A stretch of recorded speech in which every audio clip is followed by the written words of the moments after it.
apakah Indonesia masuk BOP hanya karena narasi Palestina? Tentu tidak sesederhana itu. Karena dalam praktik hubungan internasional, tidak ada negara yang bergerak hanya berdasarkan moralitas. Selalu ada kepentingan.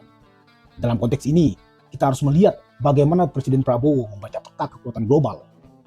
Tapi saya ingin sampaikan begini ya, ini bukan saya passion di geopolitik, tapi posisi Indonesia ini agak unik. Satu, kita negara keempat terbesar di dunia dari segi populasi, jumlah penduduk.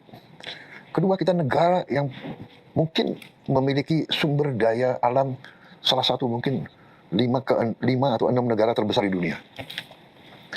Ketiga, kita adalah negara yang ratusan tahun ya, kawasan ini adalah kawasan terbuka. Karena kita gugusan pulau, kita terbuka. Rakyat kita ini hidup dari dagang antara Sulawesi dan Jawa, antara Kalimantan dengan Sumatera, antara Teluk Malaya, sama dari Tiongkok ke India, ke Afrika ratusan tahun. Kita hidup dengan alam perdagangan. Selama 1 dekade terakhir, pengaruh Cina di Indonesia meningkat sangat signifikan. Investasi, infrastruktur, proyek strategis, semuanya mengarah ke satu hal.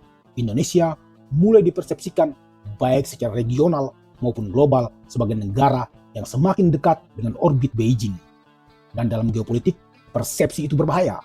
Karena persepsi bisa berubah menjadi positioning. Dan positioning bisa berubah menjadi keterikatan. Di titik inilah, masuk ke BOP bisa dibaca sebagai upaya balancing atau menjaga keseimbangan. Bukan karena Indonesia ingin berpihak, tapi justru karena Indonesia ingin menghindari dianggap terlalu berpihak. Ini adalah logika klasik dalam teori hubungan internasional, bahwa ketika satu kekuatan terlalu dominan dalam relasi, maka negara-negara middle power kehilangan posisi tawar dan mereka akan cenderung mencari penyeimbang. Dalam konteks ini, relasi Indonesia dan China membutuhkan penyeimbang dan Amerika menjadi pilihan itu. Jadi masalahnya bukan pada niatnya, masalahnya ada pada timingnya.